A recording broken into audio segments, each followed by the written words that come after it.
Now let's look at the archetypical situation where a foreign national is here looking for immigration permissions to join in a business or establish a new business. You find yourself here as a visitor, so what kind of activities are permitted under the visitor visa? Well, you can undertake a genuine business visit. That means ordinarily you've got employment overseas, you're going to come, you're going to engage in business discussions with your contacts in Hong Kong, conclude whatever commercial outcomes you're seeking through the purpose of the visit, and then you leave. So that's a genuine business visit. That's permitted under visitor visa.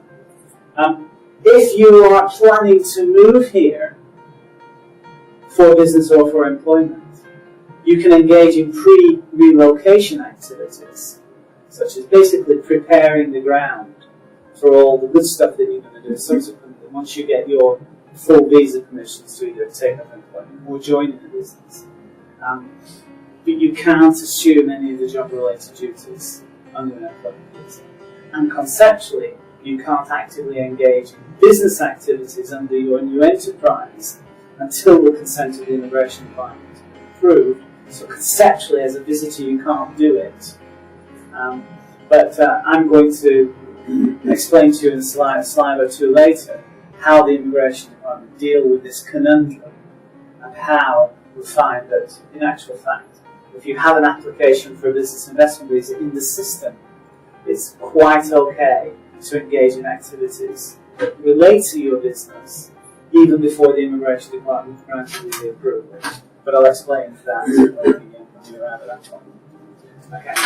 It's perfectly okay to speak at trade fairs, and it's perfectly okay to speak at conferences. In the final analysis, whether or not your activity as a visitor is permitted is delineated by the attitude of the immigration department to prosecution for breach of conditions of stay. So, if you have manifestly been a good business visitor to Hong Kong, the argument is that even if you've slightly transgressed what could be perceived to be a breach of conditions of stay, arguably the immigration department would probably not prosecute for that. Okay, but it's the immigration department that's the final arbiter in this regard. So when you say leave and depart quickly, what's the time frame? In that context? Within the parameters of your limit of stay. Yeah. Yeah. So you don't go and make an extension. So, sorry, is that a 30-day or? Depends on your nationality. Yeah. In the UK, for example? 180 days. Yeah, that's right.